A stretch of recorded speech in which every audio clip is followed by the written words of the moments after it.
Welcome, everybody, to the NFC AFC South preview as we preview the offseason for these 8 teams, going over everybody, including the salary cap, players they could cut, as well as free agents they could acquire, holes that they need fixing as well. We'll go over Joel Embiid, the Joker, Doc Rivers, and a whole lot more. Yeah, we're going over all of these teams in the AFC and NFC South, and this is the moment in the offseason where you can find some interesting information, whether you're someone who places bets on teams to do well, not do well, if you like shorting teams' interest on their franchise. Well, we've been right about so many teams when we preview them going into the offseason, and then also after we preview them to go through the offseason, we do our season previews where we go through and pick every single team's schedule, and we've brought you the Houston Texans, we brought you the Bengals going to the Super Bowl, we have brought you the Philadelphia Eagles getting to the Super Bowl, we brought you the Lions winning not 1 but 2 playoff games this year. It would be easier to have a podcast about things we have not gotten right on the show, so stay tuned to all of the little moments on the show where you can pick up some information, watch the magic in process, and I'm so excited to go about every single team in the NFC South and the AFC South and what they need to fix inside their franchise, what they need to do to win going into next season, and not just be an utter disappointment to their fans. Do better for your fans. As Jordan Belfort once say, do not judge me on my successes. Judge me on my failures, for there are so few. Judge me on my failures because there are so few. And we're going to start off with the maybe biggest failure in this division. Maybe even the entire NFL, if you're one of those people who wants to go through the dramatic landscape of the entire league. And we're speaking of first, the Carolina Panthers. What happened with the Carolina Panthers last year? Well, you guys sucked. Not only did you potentially take the wrong quarterback, not only did you not give him any help on the offensive line, at wide receiver, which is the most important position to give a quarterback help when they are first drafted into the league. And no, Adam Thielen is not the guy to change a young quarterback's life. But also, this is a team whose owner is very new, and he's setting them up to be the Cleveland Browns of the 2020s, whether he is out here bashing the media in weird cocaine-fueled rants, or he's throwing beers at fans in Jacksonville. What did I miss about how much of a mess the Jacksonville Jaguars are going into the 2024 offseason? Yeah, and the Panthers, we're talking about the Carolina Kitty Cats, a weekly participant in the worst top 5, the worst possible place that you could possibly be in the NFL, on the Brickyard's worst top 5. They were not only weekly participants, but they were the #1 worst team in the entire season at large, and for a number of reasons. You alluded to Bryce Young and the struggles that he had, Frank Reek, dare I say. Frank Reek. And everybody else that was a part of that team, even Josh McCown, the OC, didn't pan out as well. And they have all these issues, and yet for some reason, here we are now. Can they rebound? We've seen teams go from worst to first, and what are the optimism that we have here if they're able to turn things around with their first round? Oh, wait.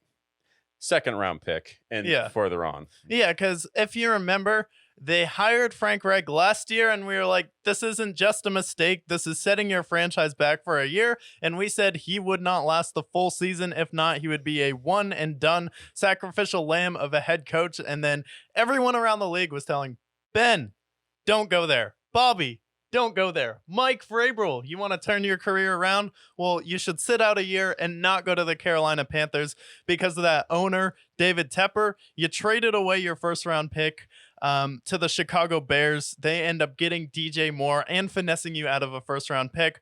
But when you are 2-15, there has to be some optimism that, like, if we're so bad, obviously we're not paying anybody, right? So tell me about their salary cap situation, because this should give you optimism, because if you're that bad, there's no way you'd be screwed over in the cap and not be able to rebuild without a first round pick, right?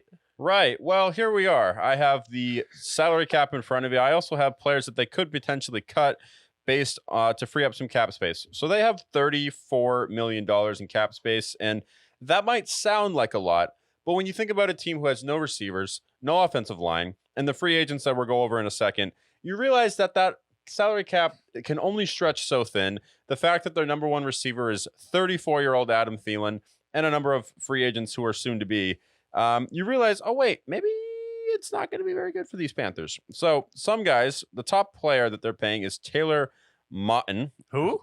Yeah, Taylor Motton, whose salary cap hit is $29 million. If they cut him after June 1st, they'll save $17 million, but have $12 million in dead cap. And if they cut him before, even more dead cap money. Second on that is Dante Jackson, who $15 million. And if they cut him after June 1st, they'll save $10 million in the cap. So overall, not super optimistic cap-wise. Derek Brown, same idea. Austin Corbett and Adam Thielen round up the top 5. And then we get into players like Hayden Hurst and things of that nature. Adam Thielen's really top 5 and you're hampered in your cap situation? Yeah, Adam Thielen, his cap hit is only $9 million. Yeah. But they can't cut him because they don't really save much cap there. You also made last year Miles Sanders the highest paid running back in free agency. He got the most money out of any running back in free agency last year when Josh Jacobs is looking for a new contract. Saquon Barkley is looking for a new contract. Jonathan Taylor, Austin Eckler, Derrick Henry, the list of running backs that deserve more money goes on. And you are hampered also by Miles Sanders? Yeah. So, yeah, and you can't even cut him because you'll have $5 million dead cap, and then you only save $2 million. You might as well keep him at that point. But the worst part of it all is this team sucked, and we know that. They had the worst separation of any wide receiver group in the NFL, the most throwaways for Bryce Young in the NFL, and he also took one of the most sacks in NFL history, going up to the likes of David Carr, the guy who was sacked 76 times in a season. Wow. I digress. And there are some players who are coming into free agency who they're going to have to make a decision on. For example, Frankie Louvu, linebacker. Good player. Will they keep him? Yeah. If I'm him, I would say absolutely not. Then we have Brian Burns. Maybe you've heard of him. One of the best edge rushers in the league. Will he stay or will he go? Free Brian Burns. Hopefully he goes somewhere nice and warm where he can get away from all of the drama from Carolina. Not saying Carolina isn't warm, but when he could go somewhere like, I don't know, Arizona, the Raiders, the Colts have cap space, the Lions have cap space, the Bengals have cap space, the Texans all have cap space. I would rather be on any of those two teams than the Panthers. And then worst of all, you said how bad their receiver core was. They also have DJ Chark and Laviska Shenault, who are also free agents as well. Not that they really moved the needle much last year, but DJ Chark, we saw how he was in Jacksonville and Detroit, and definitely a fine receiver, definitely a good 3 or 4, but he'll be gone. And Laviska Shenault also will be gone as well. So we have receiver cores who are potentially leaving. Frankie Louvu. Oh, also Shaq Griffin will be gone as well, potentially. Brian Burns. But I'm sure all those lovely draft picks for the Bears will pan out for them. Yeah, so not only do you not have any help on offense, not only was your quarterback sacked more than David Carr or as much as David Carr, you said? He didn't get sacked as much as David Carr, but he was sacked one of the most sacked quarterbacks in NFL history to start his rookie career. Yeah, so not only do you have that, you have Miles Sanders and Chuba Hubbard, the Chuba Missile Crisis, as our friend who does 3 minutes, Chris Berman, calls him. And then you also don't have any receivers, so you have no cap space. You're losing your entire defense because who the fuck wants to be in Carolina? And then also, you don't have any first-round draft picks where you can get the next star wide receiver, but you can probably draft one in the second round. But that's not going to stop Bryce Young from getting his head taken off. Yeah, exactly. So they're going to have to get a second round wide receiver because they don't. Adam Thielen, he had a good season, don't get me wrong, but he needs to be your number 2. Yeah. Absolutely.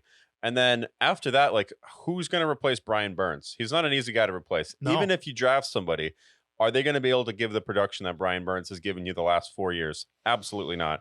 And then even Frankie Louvu, fine linebacker. Why in hell would he stay in Carolina? They're not going to be able to replace him necessarily either. Yeah. The defense takes a step back. If you're the Panthers, would you focus mainly on the offensive side of the ball and then focus on the defense next year? Or would you just go and try to just fill the holes as needed? Yeah, so if I'm a new young head coach coming in, they do have a first-year head coach. I believe it's his first time coaching in the NFL as a head coach.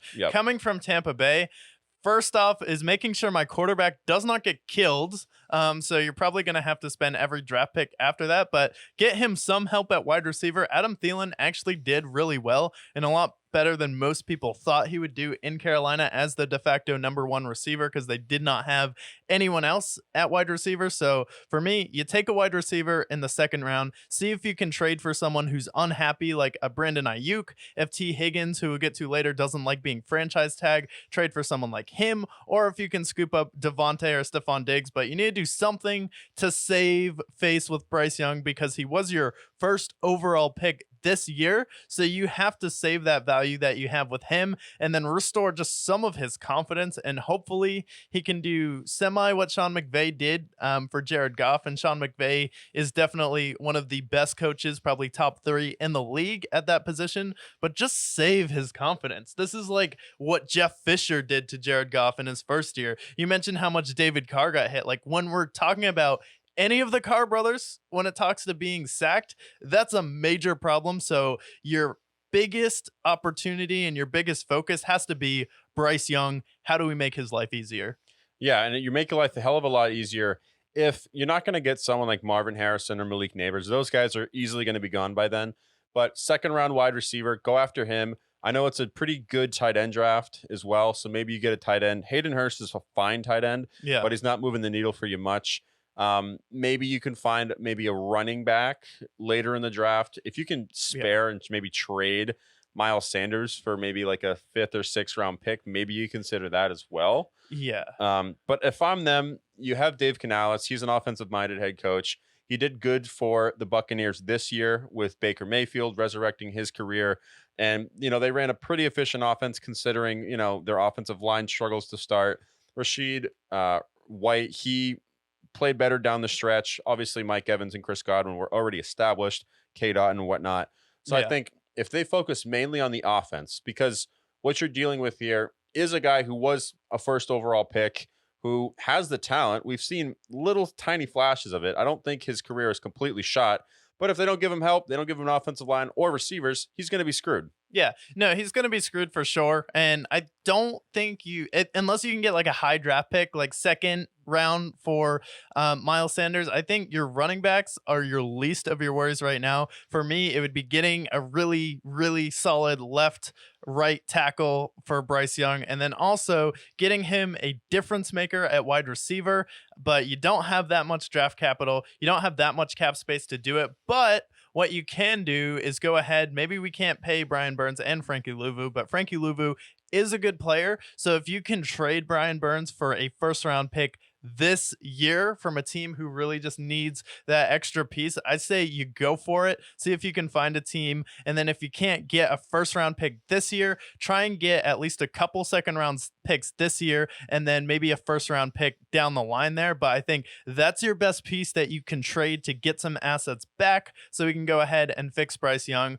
But none of that is going to matter, though, if David Tepper is still the owner, because he now has the crown until someone rips it off his head because they're crazier than him, of the worst owner in the league. And that is really what it comes down to right here. I was on the phone with David Tepper and I said, don't hire Frank Reich. And he said, I know, I'm a friend of the show. My invitation may be revoked if I hire Frank Reich. And it was, because I told him you'd go 2-15 if you hired him. And he didn't listen to us. And then he proceeded to go ahead and throw beers at fans in Jacksonville because someone dare hurt my billionaire feelings. Are you kidding me? And what example does this set for your team when you're trying to install a no-nonsense winning culture in a team? When you see your owner throwing beers at people and then I'm getting suspended by the team for celebrations, for acting out in practice, when our owner is throwing beers at fans, buying houses in spite of his old boss just to knock them down because he wanted to destroy his childhood home, all of the memories that his previous boss had in that house, and then he took a wrecking ball straight to it, and then I'm supposed to be like, I'm getting penalized by the team, but what about the dude upstairs who's an absolute nutcase? Yeah, no, 100%. That's why the Panthers, we said it earlier in the season, and we said these guys are the 2000s Browns, and we saw how long they sucked for. They sucked for 20 years after they expanded, and it's been nothing but a nightmare. The Browns have finally turned things around to some extent, But this Panthers team, it's going to be a lot of bumps and bruises. I pray for people like Bryce Young, who didn't deserve to go to Carolina. He was supposed to go to Chicago and disappoint their fans, but Yeah. instead he went to Carolina, and what this nightmarish roster has been since. So God bless Bryce Young. I hope he turns it around. This is the things they need to do. Receivers, offensive line, focus on the offense. Yeah, trade Brian Burns there, and then if you can, fire David Tepper, but he's the owner of the team, so that's a little bit complicated, but you're not going to turn it around with that guy as your owner because he's quickly turning the Panthers into the worst, most dysfunctional franchise in the league that may not have a winning season for a decade here. So God bless their new head coach. God bless Bryce Young and everyone else who is a free agent on that team. Leave. Run. Don't go back. Run away. Go to another team that will have a better situation for you. Go out there and chase a bag. I don't care if you want to win. Just get the hell out of Carolina because we're going nowhere, and we're going nowhere slowly. We're actually going the opposite of nowhere. We're going backwards in time to the 50s of NFL when people consumed VHS tapes and couldn't get open. And we destroyed Bryce Young's confidence here. So I know I'm tired of being negative. Kind of want to get to a team with a little bit more positivity. Know you're a man of love. I know you're a man That's of true. optimism. I am a man of Well, optimism. we're optimistic about this team last year. However, we didn't realize that Arthur Smith was a giant Karen. But the Atlanta Falcons, they went 7-10. 7-10, 7-10, and then finally they got rid of what they thought was the root problem, which was Arthur Smith. Arthur Smith was the guy who's like, I want to take a skill player in the top 10. They're like, you do that, Arthur Smith. Take Kyle Pitts, supposed to be the next Megatron. He's like, okay, I'm gonna draft him, then not know how to use him. Like, okay, I'm gonna use Jonnu Smith more than him this season when we sign him as a free agent. What the hell is going on? Nightmare fuel. And then after that, he takes Drake London. Drake London has been fine, but for a top 10 wide receiver, has he lived up to that? Absolutely not so far. We see plenty of top 10 wide receivers like a Jamar Chase come right into the league and start lighting it on fire. Now, is that the fault of Desmond Ridder? Probably. And it's also a little bit of Arthur Smith. And then after that, they're like, you know what? Let's take Bijan Robinson in the top 10. All right, you're an offensive head coach. That's pretty optimistic. And then I'm not going to use him. Going to say he has the flu because I like a senior citizen, Cordero Patterson, and Tyler Algier. Shout out to him. You're actually awesome player. But Bijan Robinson was taken in the top 10. Make him the guy. And he was drafted 8th overall. 8th overall. Make him the guy. But no, we go 7-10, 7-10, 7-10. And then Desmond Ridder, we chose him over the likes of talking to the Ravens about Lamar Jackson. We're like, we're fine. We have Desmond Ridder over Russell Wilson. We're fine. We have Desmond Ridder over anyone with a living, breathing pulse who's better than Desmond Ridder. We are fine. We have Desmond Ridder. And last season was a culmination of a lot of disappointments, a lot of missed opportunities here, but are they screwed cap-wise? Do they have some optimism where, hey, we may have a pretty good first-round draft pick and we may actually have some cap space to go out here and compete with some of these other teams trying to sign an edge rusher, which we need, or someone like a Kirk Cousins or a Ryan Tannehill, who we need? So their cap space isn't terrible. I mean, they have $33 million in cap space, which is kind of around the same as the Carolina Panthers, although they have less holes. Their offensive line, they have some fine players. They have Jake Matthews and Chris Lindstrom under contract. Grady Jarrett is signed. Those do take up a lot of cap. However, they can restructure a lot of these deals. Like, for example, I see Jesse Bates as a guy who jumps off the screen for me. Could save $8 million if you push the cap down a little bit.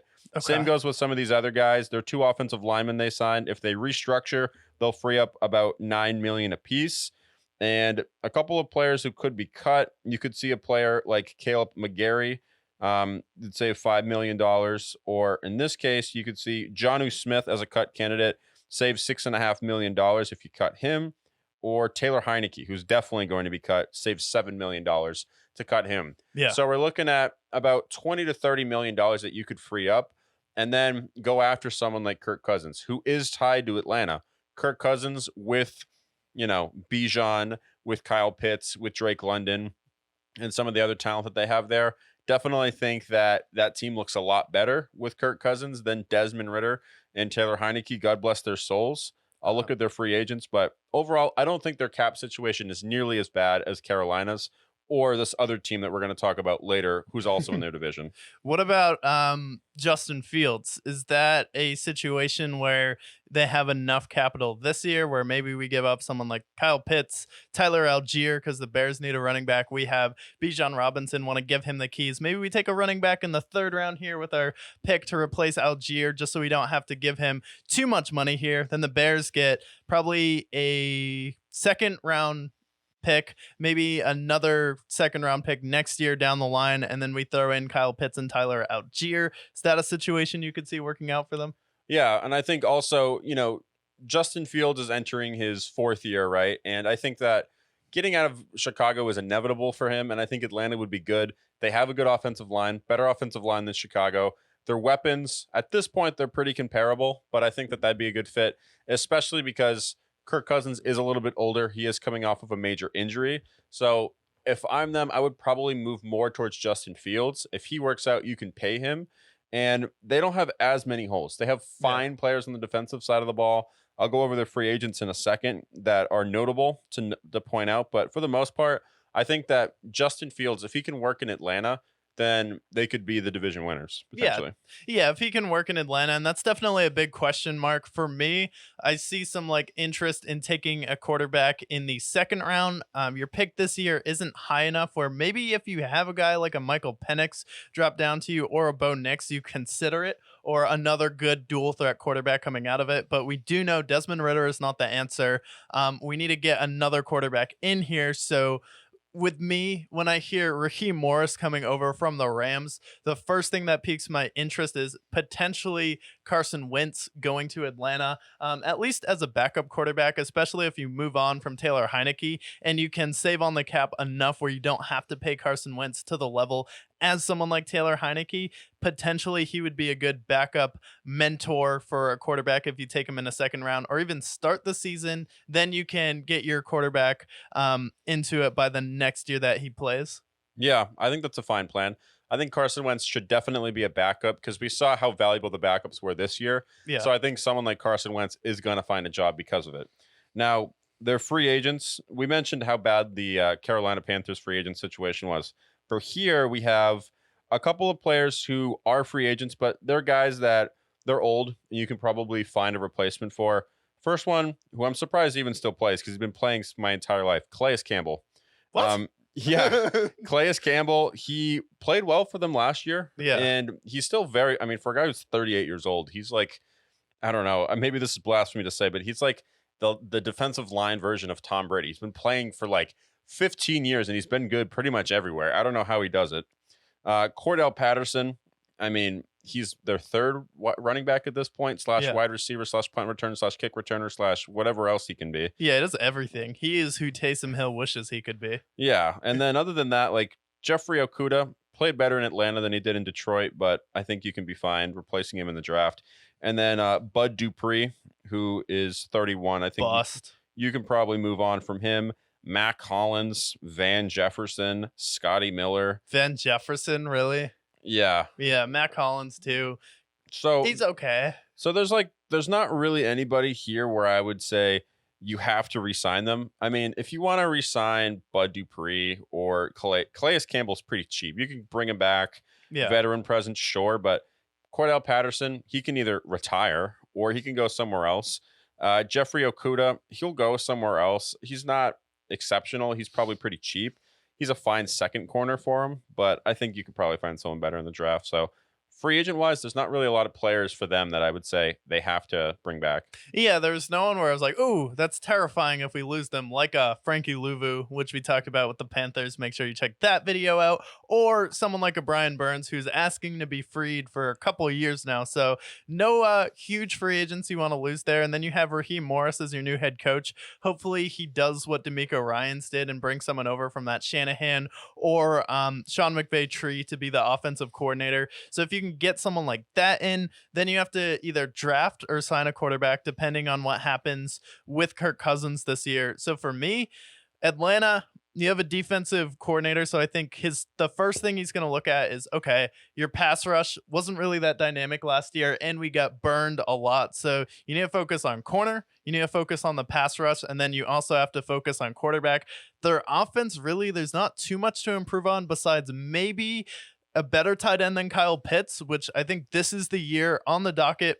Trade Kyle Pitts. Hasn't worked out in Atlanta. It's time for you to have a fresh environment for you, and hopefully your career takes off, but just didn't work out here how we thought it would. And then adding a second wide receiver to go along with Drake London. I think you do all four of those things or can address it in the draft, then you're putting yourself as one of the top contenders in this division. I just can't put them there until I see them getting a quarterback this offseason. And if you get that position right, everything else will fall into place for you. Yeah, I agree. I think the top of them, I think Justin Fields would be the most attractive for them just because of the upside for him. And then everything you mentioned, wide receiver. If you want to keep Kyle Pitts for one more year, that's fine. I can totally see that happening. But I think for them, they're probably going to focus on a defensive player in that first round.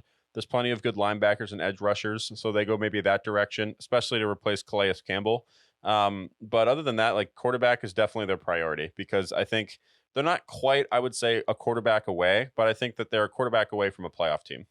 Yeah, definitely. They're a quarterback away. Desmond Ridder just wasn't able to get it done. Taylor Heineke is not the guy. And when you have that level of inconsistency, that's the number one thing that will demoralize a team there. But I think obviously number one is getting a quarterback. You have a defensive head coach now. He's going to want to fix your pass rush and get some edge rushers in there. And then also after that, a luxury would be getting another really good wide receiver to go along with Drake London. Whether you can trade for someone like a T. Higgins or a Brandon Ayuk, just get someone else in the building who can be dynamic and make a play.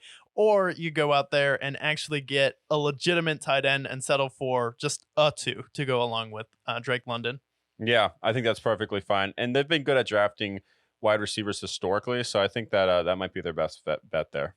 Yeah, but anything else you want to send, any other messages you want to send to Atlanta that they should heed our warning here? Or do you think we have prepared Atlanta for their offseason and we are ready to tackle probably the biggest mess in the division after? I think that everything we mentioned, go after Kirk Cousins or Justin Fields, get another receiver, and consider trading Kyle Pitts. Yeah, I would say trade Kyle Pitts, but that's just me here. And potentially trade Tyler Algier, give the keys over to Bijan Robinson, get another running back. But overall, Falcons in a pretty good spot, probably in the best position of any team in the division. So optimism for me, probably about a 65% right now for the Falcons. Yeah, I think I'll say right around the same, 60 to 70, just because of the other teams in the division. I think that they should, keyword should, be in a position to compete next year for that division. Yeah. And then after that, we just covered the Falcons. We just covered the Panthers. So they will know what to do to fix their team this offseason, build some optimism with their fans there. And then after that, the most frustrating, the most confusing team in the NFL because they're never bad, but they're never really good. And last season was a lot of that. You have kind of a Karen as a head coach, and he can now be the biggest Karen at head coach now that Arthur Smith is out of that division. You look at someone like Dennis Allen, he just walks with his hands on his hips. He has that kind of suburban Karen mom type of feel to him as a head coach. Not sure if he's too inspiring. So I think your head coach, this is his last opportunity going into the offseason to really turn this team around. And then also last year, you tried the Derek Carr experiment and you got into a car wreck. But the problem with that is when you're trying an experiment, it is what we call it, an experiment. And you need to give yourself a opportunity the next year, if it doesn't work out, to get out of it if you're one of the more cerebral or smarter organizations in the league. Because who the fuck else wanted Derek Carr? Well, tell me about how the Saints set themselves up for success if it didn't work out with Derek Carr here when it comes to the salary cap and being able to move on this year. Because obviously if they were a smart team, they would have done that, right? Nope, they have the second worst cap space in the NFL. And if it wasn't for what we heard earlier this week with that 13% raised salary cap for the NFL, they'd be even more screwed. Because when we talked last week, they had $84 million over the cap. Now they made some deals, they cut a couple players, and now they're at negative $32 million. and they have the second worst situation. But surely they can cut players to save money, right? Well, kind of, but it includes cutting players like Ryan Ramczyk, or they wouldn't necessarily cut Cam Jordan, but if they were to trade him, they could save potentially $13 million. Maybe it's restructuring some deals, restructuring Cam Jordan's deal, restructuring Alvin Kamara, or better yet, trading Alvin Kamara. Demario Davis is another guy, or God forbid they cut Mr. Utility man himself, Taysom Hill. If they were to cut Taysom Hill, they would save $10 million. But will they do that? Let's be honest. They won't. The city of New Orleans may riot after that because they love Taysom Hill there. And what I will say about Taysom Hill, he is kind of the Batman in New Orleans. And that's really just because it is New Orleans that he can be Batman. Because besides, I don't know, Gumbo, and if you're a music fan, they have that there too. It's like there's not too much going on in New Orleans. They're pretty mediocre. And the only bright spot was Taysom Hill for that city, because God forbid the Pelicans step up. No, they won't. Nope, of course not. And then looking at their free agents, there are some decently sized names, but they can't sign them. Michael Thomas, gone. Michael Thomas should have been gone 3 years ago. No offense to Michael Thomas. The next Giants receiver. Yeah, no kidding. They have some offensive linemen who are leaving. Trey Turner, he's old. They can probably find him. Oh, no, they're going to lose Mr. Eat a W himself, Jameis W. Winston. Oh, no. And the worst of all, prepare yourself, Jimmy Graham. Yeah, Jimmy Graham's retiring, though, right? Unconfirmed, but he's 38. Please, retire. Jimmy Graham, we remember the 2010s very fondly. You were fantastic as a Saint. You were fantastic as a Bear and a Seahawk, and everybody else will love you. Even in Green Bay, you were fine.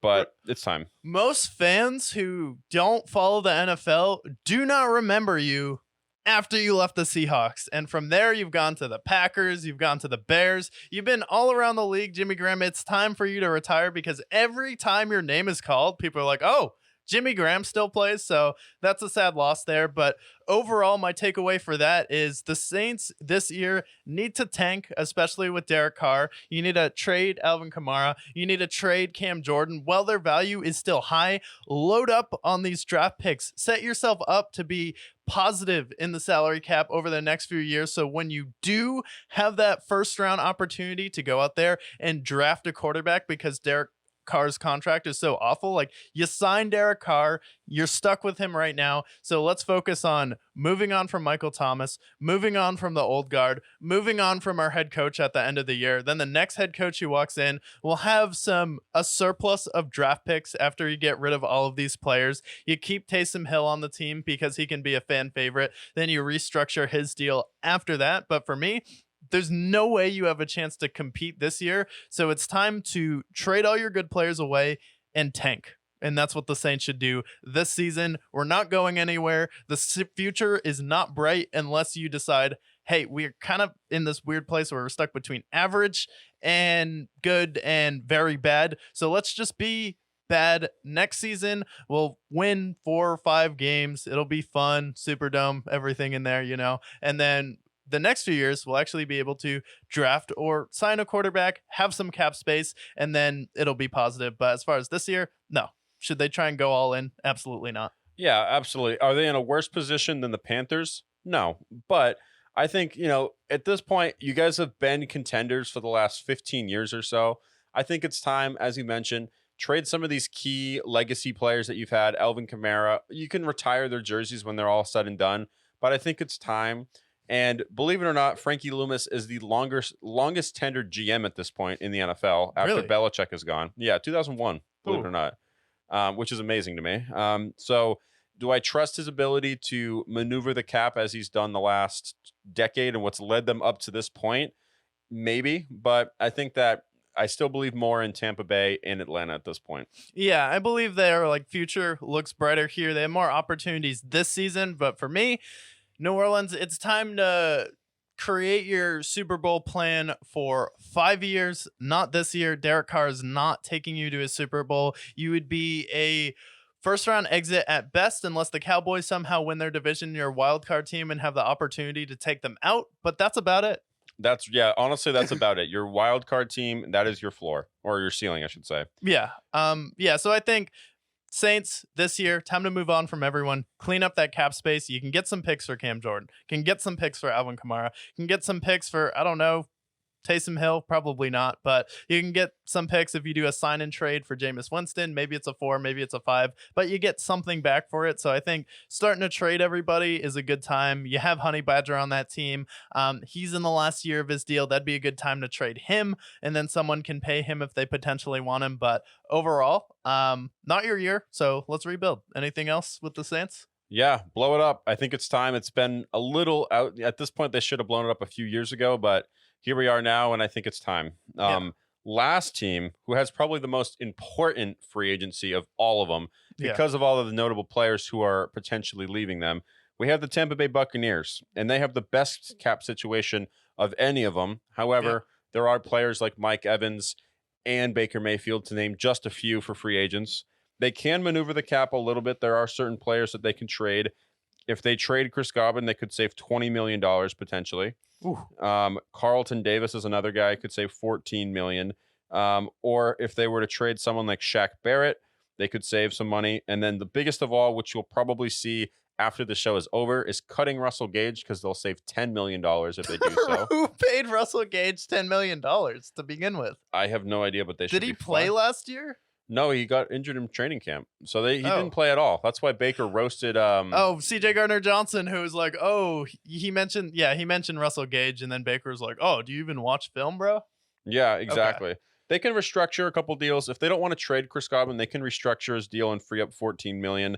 They can restructure Tristan Wirf's deal and save $12 million. So the caps problem is not the issue for them at all. The question is, how can they address their impending free agents? Which I'll pull up their free agents in just a second. But what do you think the biggest important thing to do is for the Bucs this year? Yeah, so for the Bucs this year, most important things to do. Agenda number 1, re-sign Baker Mayfield. You elevated Baker Mayfield's stock. This year were teams who, if they pulled their head out of the ass, Steelers would be looking at him. Teams like This would be like teams like the Commanders, if they don't want to draft a quarterback and trade their first round pick. The Raiders are a team if they don't feel like they can get a quarterback in the draft. So there are some teams interested in Baker Mayfield. So agenda 1, re-sign Baker Mayfield. Agenda 2, fix your offensive line. It was pretty good last year, but can still be improved. And then after that, I would say re-signing Mike Evans, and then just getting another running back in the draft to go along with Rachaad White. Just a complimentary player where Rachaad White is your third down back. Really good in the pass game and out of the backfield, has some explosive plays, but we need just a thumper who can run it down the middle, because that's not really Rachaad White's game. So if you can do your offensive line, re-sign Baker, and then fix your run game, and then just see what you can do in the draft to replace some of those players on defense, like if you have to trade Shaq Barrett. But I think you can trade Chris Godwin to clear up some cap space and replace him in the draft. But I think main thing is replacing or signing Baker Mayfield, and then getting a good offensive line and another good running back. Okay, because I have the free agents here. The big notable ones, they're going to lose some players on defense, but they have Mike Evans, who we mentioned. Ryan Jensen, he's 33. He's probably gone. Devin White, I would let Devin White walk at this point. Yeah. Levante David, he's a free agent. He's 34. Do they sign him for another year? Baker Mayfield, Antoine Winfield Jr., and then Chase Edmonds and Ryan Neal to round it out. But those are the big ones that stand out to me. Other than that, they're just depth players. For me, I would try to keep Levante David on a 1-year deal. Just bring him over. He's still very useful as well. Devin White, he can go somewhere else. Maybe a team like the Panthers can sign him. Yeah, it's kind of whiny last year too. Yeah, I don't think he's happy. Mike Evans, I'm not certain whether or not Mike Evans will stay in Tampa. I know there was rumblings that it might be his last year. If they're going to lose Mike Evans, I would keep Chris Godwin and restructure his deal, and then go after someone in the draft, or even sign somebody, because I think you still have the cap to afford it. And then for running backs, there's plenty of good running backs available. If you really want to be the best team in that division, maybe you pursue someone like Derrick Henry on like a short 2-year, 3-year deal. Yeah. Bolster up the offensive line in the draft, not worry about the running back. And then their wide receivers, you can draft a wide receiver in the second or third round. They've been good at drafting wide receivers historically, so I trust their judgment there. They have a really nice tight end in K. Dotton. And so for them, I would focus on offensive line, keeping Baker, getting someone to replace Mike Evans to the best of their ability, Yeah. and then start to rebuild the defense. Yeah, I would say first round, you go probably linebacker. Get someone who can be to the level of a Levante David or Shaq Barrett, because that's pretty much your pass rusher. Then there are also the guys who are all over the run game. They're a huge part in them winning that Super Bowl. Start to replace it in the first round, and then second round, I look to receiver. And then third round, or third or fourth round, that's when you start looking at running backs. But definitely in the first round, I would go linebacker, someone who can be that pass rusher, Swiss Army knife, like a Levante David. But those are two really tough players to replace, especially when you could lose your entire linebacker. But you have Antoine Winfield back there, but you also got cooked by Jared Goff. So, And he's a free agent. but like this year is the most important year for Tampa Bay for keeping it all together and seeing if this Baker Mayfield experience is actually going to work, because there's a chance you could sign Baker Mayfield to $35 million here and then lose a couple key players in free agency. So it's really going to depend on their draft here in Tampa Bay. But overall, I'm pretty warm on them. I'll give them a solid 70% optimism right there with the Falcons, depending on what they do at quarterback. But it's not like you were blowing teams out last year and you came on hot at the end of the season, but you were more of a product that you were in the worst division in football than anything. And you did win a playoff game, to your credit, but you beat a very wounded and demoralized Philadelphia Eagles team to do it. And then you competed with Detroit a little bit, but they were able to roast your secondary. Yeah, exactly. I think that I'm a little less optimistic about the Bucks just because of some of the key players they have to replace. Even if they can find a solid replacement for Mike Evans and Levante David potentially, I just think those guys bring more to the team than just their talent. And I think that I'm probably going to say about 50% for me. I'm about 50-50. It really depends on the moves that they make in free agency, the draft, and how they pan out. I think that they are going to take maybe a slight step back next year, especially with some of them aging as well. I'm warmer on them than I am the Saints and Panthers, but on the Falcons, I think the Falcons have a better opportunity to get a lot better. Saints and Panthers are all the down at the bottom at like 0%, and then for the Saints, I'd probably put like 40%. Yeah, definitely. If I'm ranking it by division, I would go at the top. The Falcons are the most interesting, have the most potential there, but I've been burned before. So safest is I would just have Atlanta and Tampa Bay tied there, but I'll give the nod to Tampa at the top just because you did win your division last year. You have a head coach who was a part of that Super Bowl roster, and you're the most secure at the quarterback position right now. If you re-sign Baker, then I'd put the Falcons. The Saints, I'm only optimistic about them if they decide to tank this year and get rid of a lot of their really good pieces for capital in the future. And then the Panthers, I would put them on the level of absolutely nothing. You're dust in the wind. I don't care about you. At this point, you're something that's about to accidentally go up David Tepper's nose in a dive bar bathroom. Yeah, exactly. Yeah, Panthers could not be any lower. I don't trust them. They don't have good management. They don't have a good owner. They're a disaster, and they have a bunch of things to fix. Yeah. So that's the NFC South. I think most interesting, Falcons for me. It should, in my opinion, based on where I think the teams will go, very, very early, based on if everything goes well, I'd have the Falcons winning, the Bucks in second, the Saints in third, and then the Panthers at the very, very, very, very bottom. Yeah, Panthers don't even get ranked. They don't deserve to be ranked. If anything, they should be sent to China. Try and figure out what they did wrong, but you should play in the Olympic flag football league. But you have a lot of things you need to work out, so you shouldn't even be in the discussion. If we were talking about Hollywood movies, you would be a Hallmark Channel movie in the holidays that various senior citizens across the country would watch around Christmas time nonstop. So that is where the Panthers are at, and it frankly makes me sad when I think about football. They don't make me excited, but when I'm in the gym getting a pump, if I need that motivation to get an extra rep, if I need that extra excitement when I wake up in the morning to think about football and get excited in the offseason, I think of the motherfucking AFC South. This is going to be the most interesting division in football. Two of the teams in this division have the potential to be two of the best teams in the AFC, this division has the chance to reculminate what we saw in the AFC North last year. I think this division is so special that if the Jaguars could pull their head out of their ass, they could be right there with that division last year. But one of the teams that is overlooked, everyone's eyes are on the Texans next year, but the Indianapolis Colts had Anthony Richardson play last year, and it was electric anytime he was on the field, and he was making some of the most ridiculous plays I've ever seen. It was nothing but pure energy anytime he stepped on the field. Gardner Minshew was able to keep it together enough for them where he was able to hold that core unit together to give them hope enough to believe that they could make the playoffs. Unfortunately, they ran into CJ Stroud and the Texans in their division, and the Texans ended up winning it. However, I'm super optimistic about the Indianapolis Colts. Shane Steichen proved he was a rock star. If Anthony Richardson stays healthy this year, learns the offense, this is going to be one of the most fun teams to watch in the league. So please give me some salary cap and draft hope this year. Yeah, so for the Colts, looking at them real quick, they have one of the most I think they're the 5th most cap space in the NFL. They have $72 million this year. Say it again. $72 million. Oh my God. Yeah, a shit ton. And they could also save some more money restructuring certain deals. Like if they were to restructure Quentin Nelson's deal, they'd save $11 million. That's 72 plus 11. That is $83 million.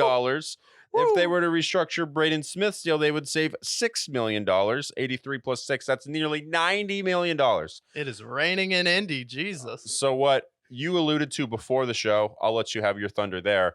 But what I would do with some of that cap space, I'll look at the free agents, see who they have to fill, but I would go try and keep Michael Pittman if you can, and then sign another wide receiver. Yeah. Why not?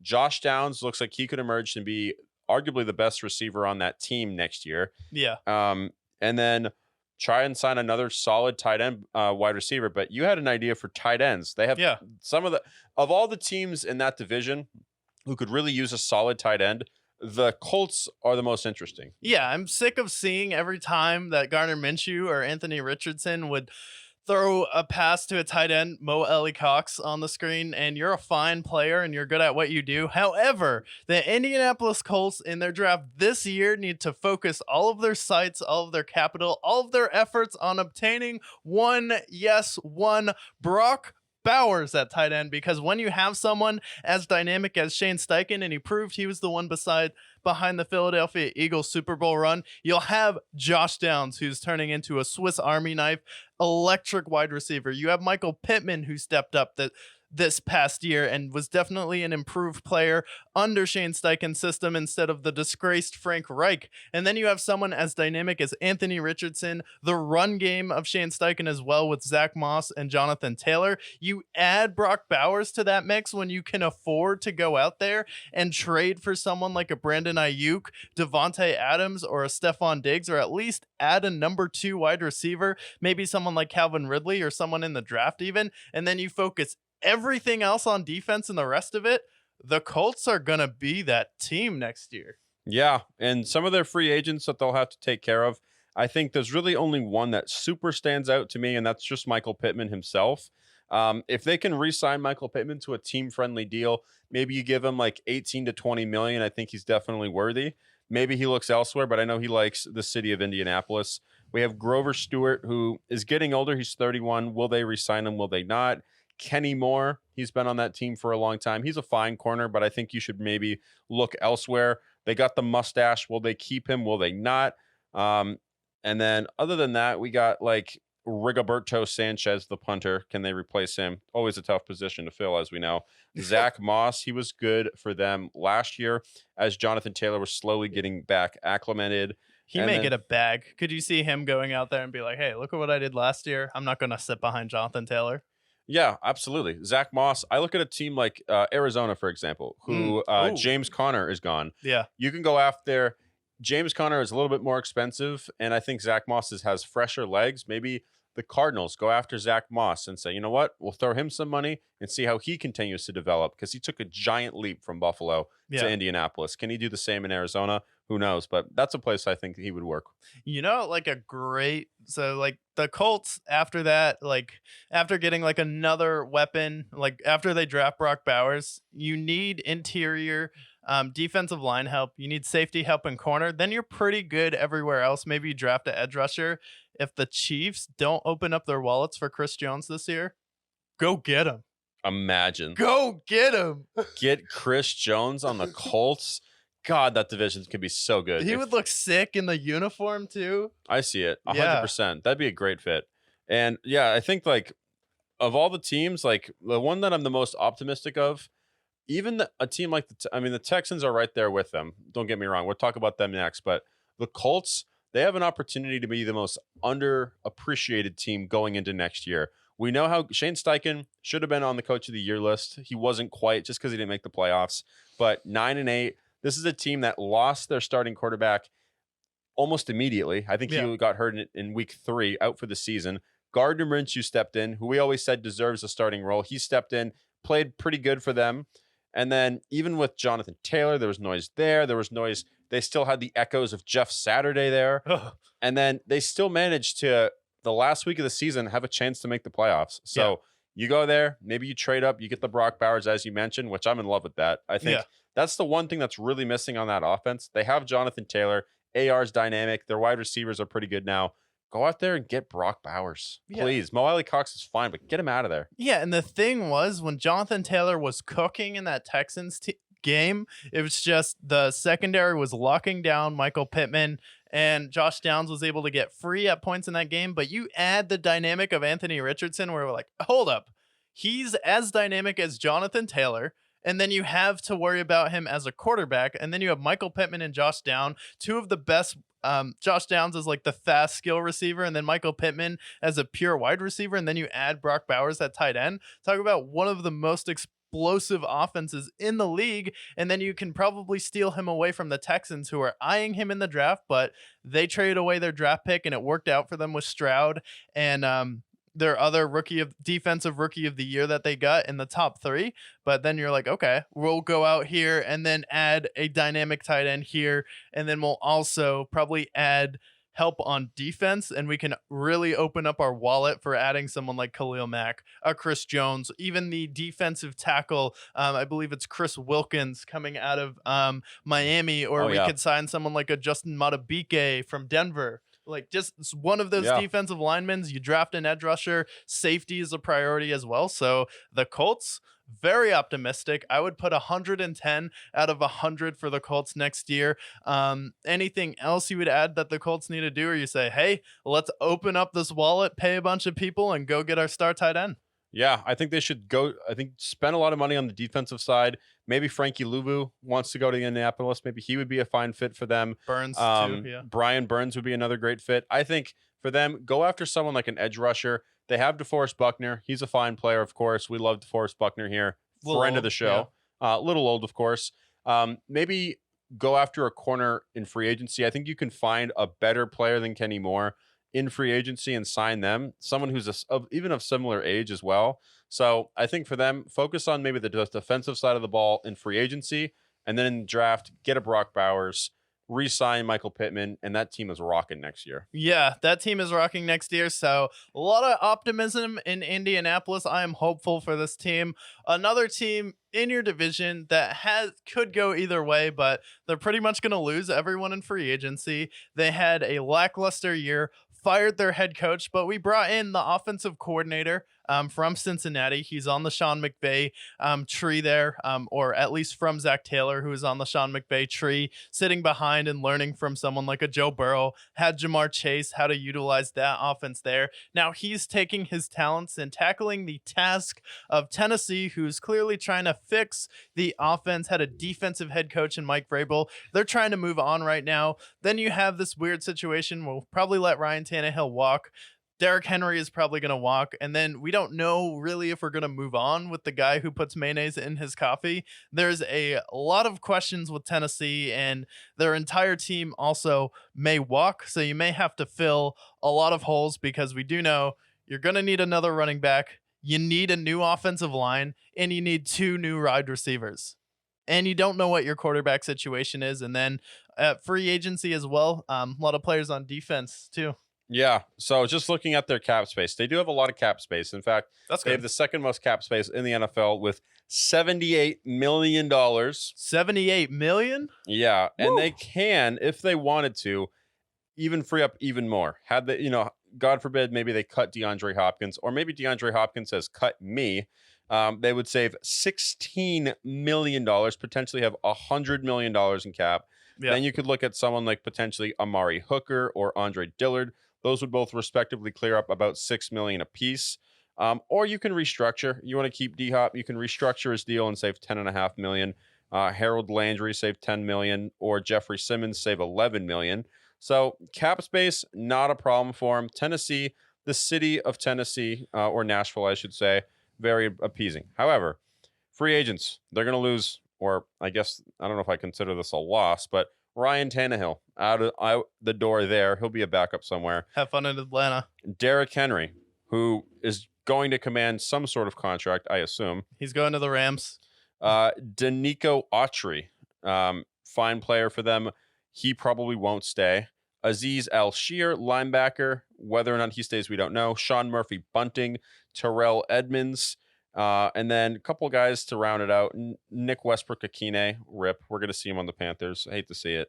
And then the Giants. Either one, the Panthers or the Giants. And then probably the hardest one to fill, Nick Folk. Oh, no, not Nick Folk. Not Nick Folk. The 40-year-old icon, dare I say. Yeah. Will he stay or will he go? Well, if there's anything that we can suspect based on them having Steven Gostkowski and Nick Folk, the next one for them will be Chad Ryland. Chad Ryland, and then we'll have Young Hoku in like 20 years probably. After he plays for the Patriots. Yes. Yeah, after he plays for the Patriots there. He would be a good fit in Boston, and I'll say that if you've ever been to Boston or went to school in that city, you'll get the inside joke there. But yeah, the Titans, first of all, since you have Will Levis, you want to try him out here. You have an offensive head coach there. Okay, let's go offense. You have some of the most cap space in the NFL. Say it again, $72 million. $78 million. $78 million. Second most in the NFL. Sorry, I took away $6 million.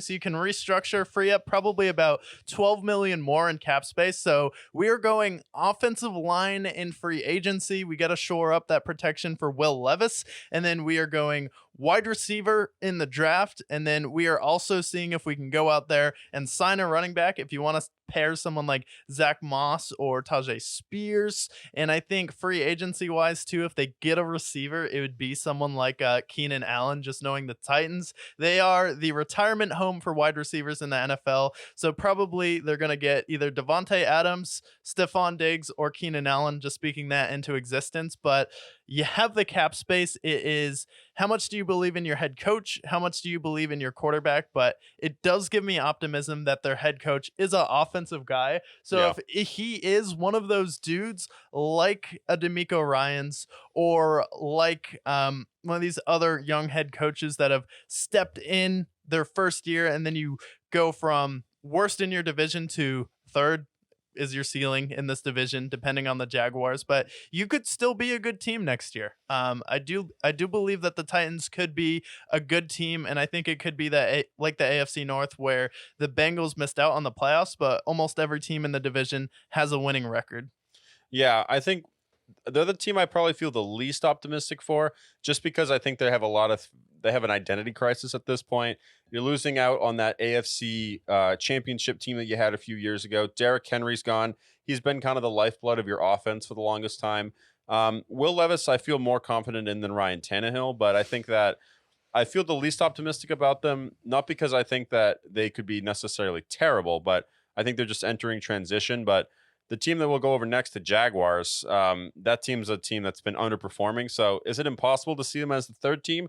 No, especially with how they performed. So I think focus on offensive line, focus on weapons, see what you got with Will Levis. And if he sucks, then draft one next year. Yeah, and I think Will Levis definitely has potential under the right guidance and under them getting good weapons for that team. They're very old, and they had that old mentality there with Mike Vrabel. Not saying that's a bad thing with Mike Vrabel, because he definitely helped them compete and stay in a lot of games that they had no business being in. They came back from a 14-point deficit against the Miami Dolphins. So if we can go out here and trade for a Brandon Ayuk or trade for a T. Higgins, but I say see who you can trade for at wide receiver, and then in the in free agency, go offensive line and as heavy as possible, and then you'll be able to fix the defense in the draft over the next few years to really compete here.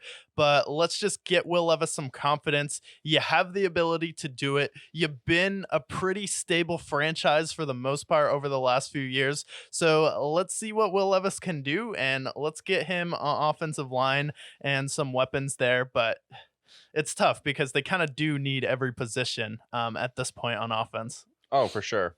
So I think it's kind of an identity year. They're going to feel things out, but I think they can still overperform, but they have a lot of feels to be there. So that being said, whatnot.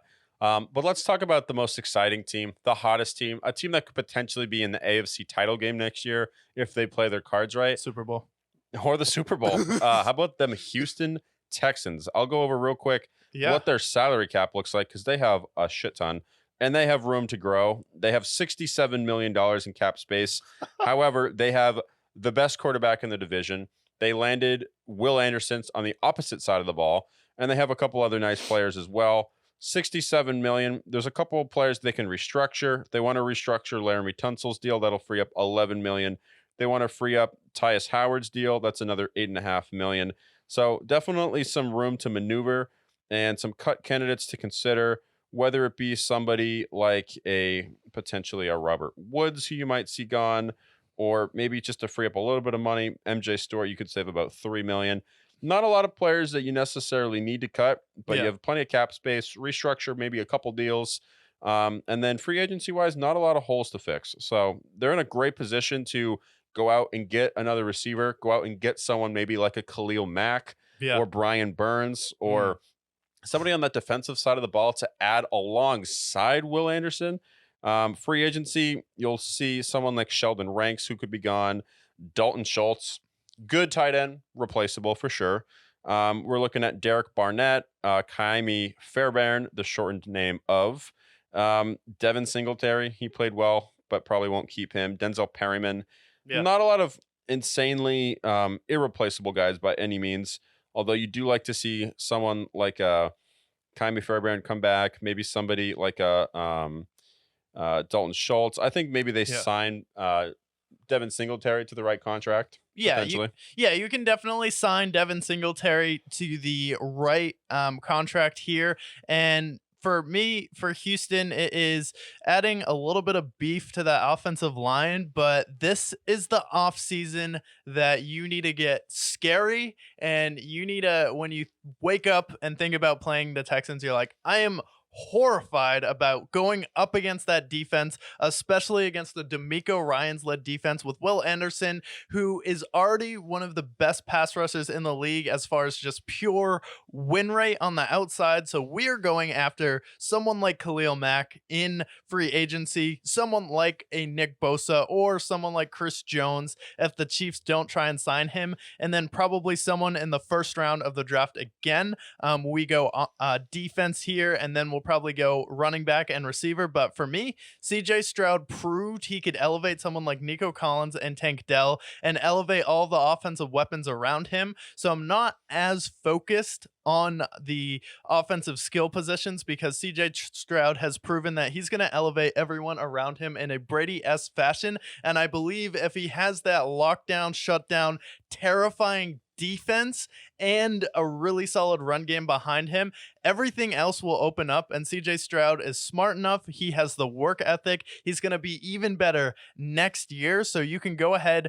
He will be a quarterback that someone like a Stephon Diggs will want to play with. Someone like a Devontae Adams will want to play with. And you should go to Houston, not New York, and play with the Jets and rot there, because Aaron Rodgers may or may not get hurt again. But you'll still be in the division with the Jets when you could be in Houston. It's warm, one of the most diverse cities in in the country and playing with CJ Stroud, who has a career ahead of him instead of behind him. So I like you trying to trade for either Diggs, Ayuk, or someone like Devontae Adams, then going running back in the draft, and then free agency, we are going offensive line, and we are trying to get someone as terrifying or just a little less terrifying, because Will Anderson Jr. is really tough to compete with on that defense. Here's my ideal free agency for the Texans.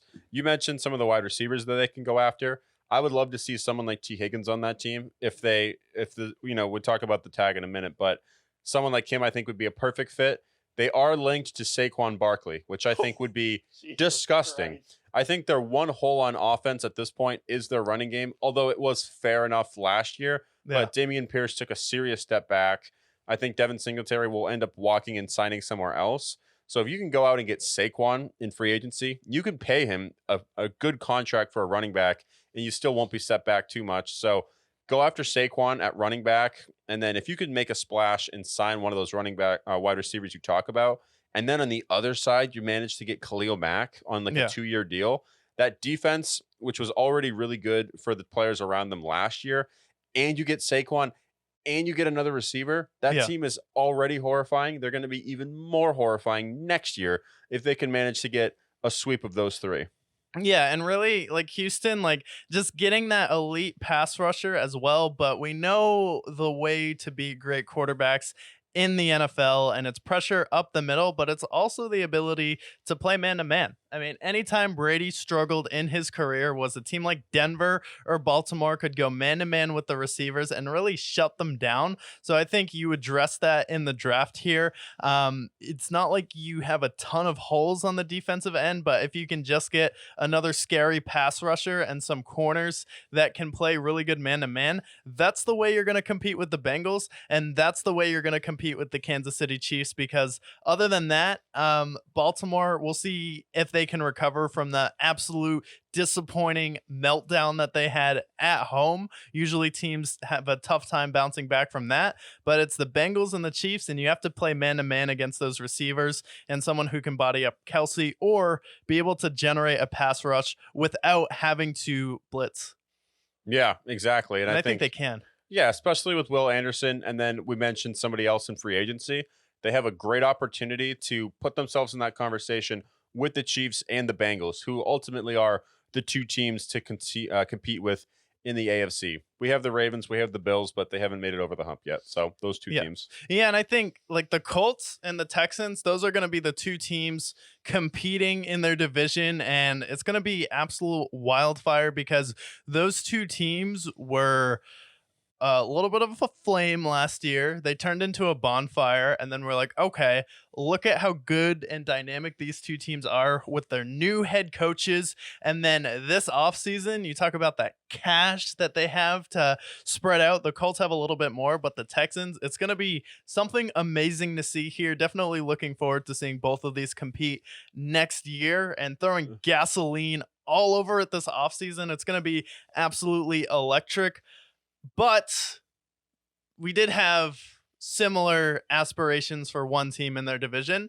And instead of pouring gasoline on it, instead of turning into a wildfire that could not be stopped like they were in California, Gavin Newsom and all the officials didn't know how to put out a wildfire. Well, Jacksonville Jaguars did that, and they took a 12-gauge shotgun. They're like, potential. What is this? I don't know. Let me shoot my foot off, stick it up my ass, blow my head off. Doug Peterson, I'm going to have the worst performance as a head coach of any, and Urban Meyer had just followed me up. I'm going to be 9-8 and only have to beat Tennessee, who is trying to rebuild in Tennessee to win my division. And all I had to do was just coast, and I could have been the 1 seed here. You had some injuries to Trevor Lawrence. Okay. Christian Kirk got hurt. Okay. But last team, even when the Jaguars were good, I'm like, something is missing here. And I don't care what you do in free agency. I don't care what you do in the draft until you take the dog vaccination and IV. This team is not going anywhere. I know you're Jaguars, and that doesn't mean you're supposed to be a bunch of pussies. No, This is the NFL. Put that dog in you. You have Trevor Lawrence, supposed to be the prince who was promised. Doug Peterson, where did that brilliant offensive mind go? I don't know. Out the window, out the door, and then, oh, Aiden Hutchinson's arms are too short. I don't want to draft him. I want to draft a player who is not nearly as productive of him, and it's such a disgrace we can't even say his name on the show. That's how bad it was in Jacksonville last season. So until you take the dog vaccination for me, I can't. It's too much. The Jaguars, they're the most frustrating team, the most infuriating team last year had to be the Jaguars. And Oh yeah. until they get the dog vax, I don't know if there's any saving them. Can we save them in free agency with the cap? No, they can't because their total cap hit is they have $24 million for cap. Look at some notable contracts that they could potentially restructure or cut. They could probably restructure Christian Kirk's deal and free up $11 million. Restructure Brandon Sheriff's deal, save maybe $10 million, or some of these other guys here. Cut candidates you could see. Some of these guys have some weird ass names on this team. Not gonna lie. Maybe that's the problem. They don't pass the name test. Cam Robertson you can cut and save $17 million potentially. Or you could cut someone like a Darius Williams for $11 million. So some opportunities there. Let's look at their free agents real quick. For the Jaguars, they have Josh Allen. Ooh, I heard he's just as good as Patrick Mahomes. That's crazy. He's a premier free agent that one of these teams, like a Indianapolis, like a Houston, like a Washington Commanders team. I'm sure Dan Quinn would love to get his hands on a talent like him, but Josh Allen might actually be the best player in the league as far as production. Name Josh Allen. And he was the only bright spot for them, but he's someone who does pass the name test, so they have to do everything in their power to keep him. Oh, yeah. And then some other notable guys, Calvin Ridley, didn't really pan out in Jacksonville. He wasn't bad, but he didn't nearly live up to the hype. We have Jamal Agnew, replaceable. We have Ezra Cleveland, offensive lineman. We'll see what they do with him. Do you think he passes the name test, or do you think they need to get their name test ratio back on track and let him go? Well, if they're going to do the name test thing, there's plenty of these guys that I would walk away from. Jeremiah Ledbetter. Pass. Yep. No, he has to go. Cole Van Lennon. Oh, what? Get out of here. Get out of here. Gregory Jr. Get out of here, Gregory Jr. Is it just Gregory Jr.? DeWante Smoot. That just sounds like a bust. Trey Herndon. I don't know. Brandon McAnus. Get out of here. What? What do we know about the kicker rule? I've told you guys about the kicker rule, but I'll tell you guys again. Brandon McAnus. Get out of here. When you don't have a cool nickname, Young Ho Koo, or Adam Vinatieri, or Matt Gay. Yeah. When you have a nickname like Brandon McAnus, Chad Ryland, or Greg the Leg, get out of here. Bro, the Jaguars, too, that makes so much sense that half their players fail the name test because what are we going to do? Hey, Smoot McAnus, come over here right now. Like, what? You can't have both of those guys on the same roster. Okay, well, we figured out what's wrong with the Jacksonville Jaguars. They don't pass the name test. They all fail the name test. Just because you have someone who passes the name test with flying colors like Trevor Lawrence or Josh Allen or Christian Jerk. Christian Jerk. I mean, Tank Bigsby. You want to talk about someone who passed the name test? Travis Etienne. You're just like, and then you have McAnus. Let me Smoot McAnus. Like, what are we doing in Jacksonville? So, and at this point, their first overall pick before Aiden Hutchinson will now forever all on the Brickyard be known as He Shall Not Be Named Walker. He who shall not be named Walker. Harry Potter reference for those. Harry Potter. Yeah, so I think, for me, I can't even talk about what the Jaguars need because they need dog vaccination or dog IV injected in the entire franchise. And then also, what you need to fix the most this offseason, the number one thing is you don't have fans. No one wants to go to a Jacksonville Jaguars games. You have a bunch of boomers there who are living off their stupid IRA required minimum distributions, and they're the broke ones because they're living in Jacksonville, and it's one of the cheapest cities to live in the country. It doesn't have any state income tax, so they're literally living there to extend their retirement expenses so they don't have money to go to football games. I don't know. Do what every other franchise who couldn't sell tickets did and relocate. The Oakland Raiders did that, and they were just because they were in Oakland. There's a lot of crime there, and they couldn't afford it. But you're not going to be able to afford new players. You're not going to be able to afford getting to a Super Bowl, hosting a Super Bowl that you're playing in if you don't get fans. So maybe we don't need 3 teams in Florida. The Tampa Bay Buccaneers are definitely the only team worthwhile in that state. And then Miami, we'll see what they do with Tua, but it's just time to leave. Go to Austin. Yep. Go to Austin. Like, people will go to your games there. Go to any other city that will actually attend your games instead of Oklahoma City Jaguars, Oklahoma City.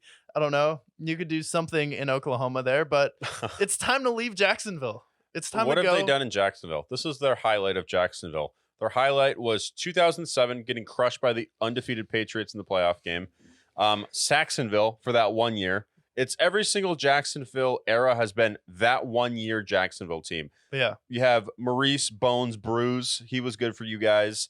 And then other than that, it's been nothing but poverty for your entire time. You guys are cursed. Yeah. You guys have nobody who buys your tickets. You have the worst attendance in the NFL, even when you guys are in a playoff game. Move to Austin, move to Oklahoma City, move anywhere else but Jacksonville. Signing Tim Tebow is not going to work to sell tickets. And I know that was a brilliant Urban Meyer idea that worked out because he wanted people to get excited in training camp. And then also, when you were good, the most interesting part of that Saxonville team was Ben Roethlisberger almost coming back and beating you. And that was the only interesting part of that season. Yeah. And then everyone ended up leaving and going to better places. So Jacksonville, go to Austin, go somewhere. Texas, we all know how great Texas teams are. Texans and the other team. It's a religion there. They'll go. It's football. They're football junkies in that state. Exactly. It is Jesus and then football. And it's not very far off for most people in Texas. And some people put football over Jesus. Not sure how. I don't know. Not sure if you should rank them that far ahead of Jesus. But Scott Hansen, Jesus, in no particular order. yeah, Scott Hansen, Jesus. That's just how it is in Texas. It's not an endorsement on how they rank it, but it's just the way it is. So Jacksonville, get fans, get a dog vaccination, and figure out this name test equilibrium because you have failed. Miserably. You failed miserably. So that is the AFC South preview for the offseason, and then we'll go ahead and preview the regular season after free agency, the draft, and the schedule drops here. But I would rank these teams as far as hope going into next season and optimism. I would go Texans and Colts both at 110%. Yep. The Tennessee Titans, I'm about a 60 on you, not gonna lie right now. Not too bullish, but I'm not below bearish at that point. And then the Jaguars, I'm at about a just don't put that awful product on you, and then I won't give you a rating until you get fans. And you're gonna go unranked right now, and I hate to do it because I did that to the Panthers, and maybe it's just the kitty cats act like pussies, but it's unfortunate. It's unfortunate. Yeah, you know what? I think I kind of agree. I mean, Texas, the Texans and the Colts, they're two teams that have the chance to become AFC true contenders with the Bengals and Chiefs. So those guys have the highest possible ceiling of any team we're going to preview this offseason.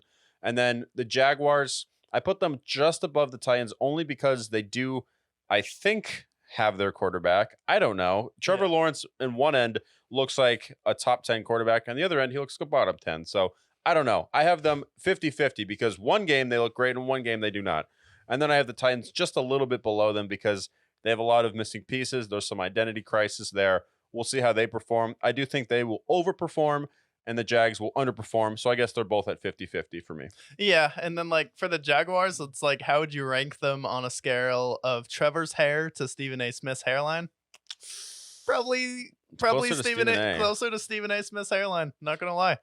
But yeah, it's unfortunate to see, but we are hyped for the offseason nonetheless. And this isn't our final opinion on these teams. You'll see it grow, you'll see it evolve, and you'll see the magic take place over the offseason here. The metamorphosis take place and unfold. But we did have something absolutely crazy happen. We have been on this story. We have been on this team as soon as this news broke that they are firing their head coach in the middle of the season. We were like, that's weird. And then you sent over to me like, actually, they're considering Doc Rivers. And I was like, Yup. that's a joke, right? And then apparently Doc Rivers thought it was a joke too, because Doc Rivers was like, you're doing what?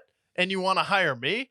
That's interesting. I don't know why you're doing that, and I'm probably not the right head coach for the job, but you know what? I'll take it anyways. And honestly, it gives me less respect for the Bucks and more respect for Doc Rivers. Because does this change my opinion of Doc Rivers? No, because the Bucks should not have given him the opportunity to begin with. If he is an advisor in your team and he's like, I don't know why you're doing that. I don't know what you're doing it, but will I get a raise? Okay, I'm probably not going to get too many other head coaching opportunities in the NFL or the NBA. We were just talking about the NFL for about an hour and a half there, so still in NFL mode. But for the NBA, and then Doc Rivers was like, as your advisor, I say this is a bad move, but I'll take the head coaching job. And for me, that is L in the chat, Milwaukee Bucks. What are we doing? What are we doing, fellas? It's so funny. No, as soon as I sent that to you, I'm like, if they hire Doc Rivers, it is the beginning of the end for the Milwaukee Bucks as we know it, for a few reasons. Might be the end of Giannis's career in Milwaukee. Could be the end of Damian Lillard's time in Milwaukee. It could be the end of their title hopes.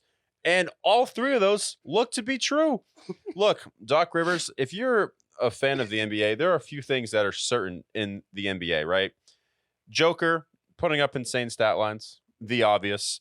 LeBron James doing LeBron James things for 22 years. And then the Doc Rivers failed experiments, because we saw him in Orlando blow 3-1 leads. We saw him in Boston blow leads. We saw him in LA blow leads. We saw him in Philadelphia blow leads, and now we're in Milwaukee, and now we're seeing them continue to nosedive since hiring Doc Rivers. And Doc Rivers, some people who are maybe not as good as people think, maybe they have a bit of an ego about them. Some of them lack awareness, but Doc Rivers, very self-aware. He's like, I don't know if I'm a very good coach. I point the finger at the players often. A lot of my former players hate me, i.e. players like JJ Redick, players like Kawhi have rumored to not like him, Paul George, players that James Harden. James Harden, the big three in Boston, they had a beef for about 15 years after the fact. Rajon Rondo and him got in a fight at practice, blowing several 3-1 leads. So Doc Rivers knows. He knows all of it. He's like, I don't know. I've had a few lumps in my career, but you want to hire me? You want to give me a bunch of money, even though you're already paying Mike Budenholzer and Adrian Griffin? Sure, I'll take the money. And if I was in Doc Rivers' shoes, would I have done the same thing? Absolutely. Yeah. Everybody would have done the same. Yeah. And him making press conferences to embarrass them only makes it funnier. Yeah. And then they're like, Doc, you have Giannis. You have Damian Lillard. How did you lose to the Memphis Grizzlies with a G League team starting? And then he was like, the 10-game stretch wasn't ideal. It wasn't like too good for me as a time to take over. So like if we struggle, it was just because it was a tough 10-game stretch, even though we lost to practically a G League team. And you're like, what the hell is happening in Milwaukee? And the Milwaukee Bucks are a team you had optimistic from. They won a championship here. They're not going to be like a Dirk Nowitzki Mavericks team. Giannis has a chance to start a dynasty in Milwaukee. And then they're like, you know what we should do? We should trade away Drew Holiday, give Boston an opportunity to get him. Drew Holiday was the one guarding Jason Tatum and Jaylen Brown. Chris Middleton at this point is too old to, when they should have traded him. And they have no perimeter defense. So they're like, oh, let's fire our coach and get Doc Rivers because he's a defensive head coach, even though he couldn't slow down Boston and he couldn't figure out how Joel Embiid could get it drawn up on the court so he could score on a 60-year-old Al Horford. And then they're like, you know what? He's going to fix our defensive problems. And then we're going to sign Patrick Beverley, because Russell Westbrook famously said that Patrick Beverley just runs around a lot, so it looks like he's doing something, but actually he's not a good defender in the league. And then also, he's someone who can't shoot. When Giannis is the best player on your team who can't shoot, so you need 4 shooters around him. So now it's an absolute mess. And my question is, what did Jimmy Butler do to you? Like, honestly, did Jimmy Butler kidnap the owner's wife and was like, I need a title run here in Miami, and you're one of the best teams in the league. I'm not going to let you stop my run in Miami. And then Boston, they're a bunch of puppies. I can take on Jason Tatum, and Jaylen Brown can't dribble. They want to sign a guy who gets hurt every playoff run in Kristaps Porzingis. And then Drew Holiday is old, and I'll have my own Drew Holiday and Terry Rozier. What did Jimmy Butler do to you? Because he had to do something to the owner to explain these dumb decision after dumb decision. The Dame trade, I get. But at the same time, it backfired on you because now Boston got Drew Holiday, who's going to match up and shut down Chris Middleton against you. And Boston can actually play perimeter defense. And actually, all their players on their team are perimeter scorers, which is what you can't defend. Yeah. No, it's incredible. And then back to that Jimmy Butler thing. If we think about it, with the shit that he did with Rachel Nichols in the bubble, would it be so surprising if he did something to the owner, if he had blackmail on them? Anything's possible with that madman. And it's amazing to see, because with this Bucks team, even this year, even with their moves, you saw Dame come to there like, okay, well, now Giannis has a legitimate number 2 because, you know, Drew Holiday, he's great, but I wouldn't consider him like that to that same level as Dame Lillard. But what ended up happening is Drew Holiday went to the team that, if there was any team that he should not have gone to, if you're Milwaukee, it was Boston. He goes to Boston. They get significantly better. Your defense takes a step back. You get Dame Lillard. And it doesn't seem like the pairing really meshes all too well. I know there's some, you know, growing pains that first season. Maybe they get better. Maybe they don't. But firing a coach mid-season and replacing him with the most infamously fake good but actually bad head coach of all time. We're talking an all-time bad, steals the bag from multiple organizations bad level, Doc Rivers. Now, we look at his career, right? Orlando, right? They made it to the Eastern Conference Finals. Okay, does that make him a good coach? Who knows? Boston. They have Dwight Howard, though? Yeah, for a period of time he did. And then Rashard Lewis, the one and only. Yeah. And then in Boston, you had Kevin Garnett, one of the greatest power forwards of all time. Ray Allen, one of the greatest shooters of all time. And then Paul Pierce, solid small forward of all time. Great team. They win 1 title. Rondo, Eddie House, Kendrick Perkins.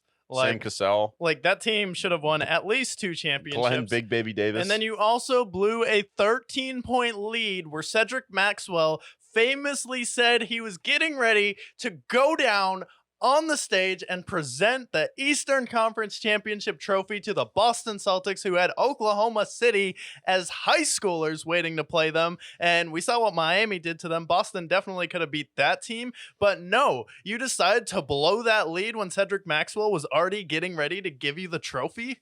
Huh. And then you also had 2 40-point triple-doubles from Rondo in the first 2 games and lost both of them. Yep. Just Doc River things. And you talk about a guy, I don't know if we can, maybe, you know, next week we can find out who the NFL equivalent of Doc Rivers would be. But Doc Rivers, he's a special place in the minds of NBA players because everybody knows who he really is, except for the media and except for the Milwaukee Bucks, who have since then, over the last 10 games, have lost 7 of the last 10. Yeah. 7 of the last 10. So Milwaukee, have fun. I don't particularly like shitting where I sleep, but you guys seem like you enjoy doing it a lot over your history. So keep on shitting in your own bed here, and no one will be that sorry for you, really, because you already got a championship. But we do have some hope. We just were negative over the past few minutes, but we like to celebrate greatness on the show. We like to think that's what separates us from the mainstream media, because while we'll rant and rave about teams that need to be fixed, atrocious things happening in the sports world, we'll also rant and rave about the greatness of Nikola Jokic and what he has done over the past few games. He's someone where everyone likes to take shots at him. They say he has the athleticism of someone who doesn't play in the NBA, say he can't jump on the curve. make fun of his body and his image a lot, but at the same time, what he is you give him a problem and he is the NBA solution of it. He is like if Steve Nash was a center. He pretty much has a fix for everything. The most efficient player in NBA history, and he's not broken one, but he has 4 major dates where he's broken a record. And so starting in June of 2012-2023, he is the first player to lead the entire postseason in points, rebounds, and assists. That is LeBron James-esque. That is second to none. Greatness there. And then May 22nd of 2023, he joined Wilt as the only player in NBA history to average a triple-double in back-to-back playoff series. I mean, Wilt? Insanity. When we're throwing Wilt in the chat, that is top 10 player of all time. Elite status there. And then after that, May 10th of 2023, the first player in playoff history with 175 points, 65 rebounds, and 50 assists over the playoff run? No, 5 games. 5 games. That's insane.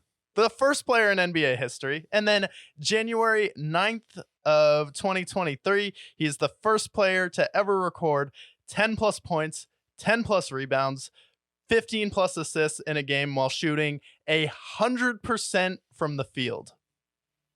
Stellar That's stuff. insane. And then yeah.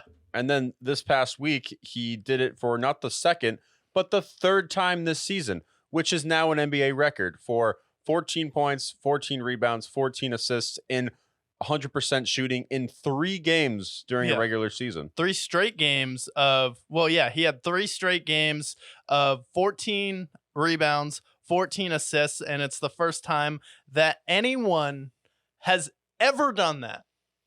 Shooting 100% in 3 straight games. Shooting 100%. Well, not shooting 100% in 3 straight games. He was the first one to shoot 100% while recording 10 plus points, 10 plus rebounds, and 15 plus assists. But he's also the first person to, in 3 straight games, have 14 plus rebounds and 14 plus assists. That's insane. In 3 straight games. Like, this is next level stuff, and people like don't really appreciate it. And a lot of people think Denver's finals appearance was of the likes of a Milwaukee Bucks, but I really don't think it is. And I don't think that people understand that Jokic is the best player in the league. He is more dominant on the offensive end than Joel Embiid because he doesn't need to look big, strong, and powerful and the scary dude on the playground to do it. You just give him a problem, he solves it. He's like, okay, what do you want me to do next? Yeah, no, exactly. And he's one of those guys that it's hard to game plan for him. It's kind of similar, and I think to this point, maybe he's slightly elevated, but reminds me of like the Cleveland Cavaliers LeBron, where whether you can stop him as a physical presence or he dished it out and got it out to his other guys, like efficiency wise, one of the most efficient players in NBA history at this point. Yeah. And I still feel like even with all of these things we mentioned, with all of his accolades and everything that he's accomplished, 2-time MVP, NBA finals MVP, I still feel like he's underrated because maybe it's because he's goofy. Maybe it's because he doesn't look traditional that people are still undercutting him. He should have won his 3rd consecutive MVP. And I think this year he has to win the MVP at this point. And I think, especially if he wins one more title, I think having multiple titles with the pedigree that he already has, then we're talking about an all-time, like, I'm talking top 10 player potentially. He has the potential to be a top 10 player of all time. I mean, you have to be when you're doing things that no one else has done. You're basically like if you combine Dirk Nowitzki with the passing ability of Steve Nash. And the reason what makes Jokic great is everything that Tom Brady talked about when he did his little media tour, when he partnered with Noble. He's like, it is, what is the best thing? What do we need to do to win? What do we need to do to be a team? What does the team need? Not what do I need? Jokic doesn't care about MVPs the same way someone like Joel Embiid cares about, or James Harden cares about MVPs, where they'll whine if they don't get them. He's saying, what do I need to do to get ready for the NBA finals? I have championships on my mind here, and it's not money. It's not personal accolades. It's not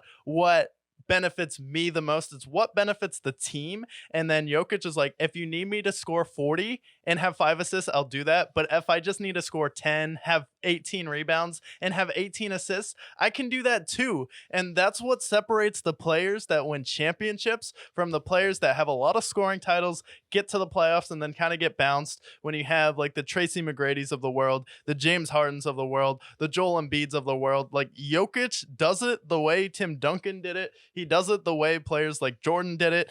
Slightly different mentality. Players like Dirk Nowitzki. It's not about me. It's about the team, and that's really what separates Jokic as well. He's not into the NBA lifestyle, and that's not a bad thing for players that are, but he's more family-oriented. He likes going back to his farm.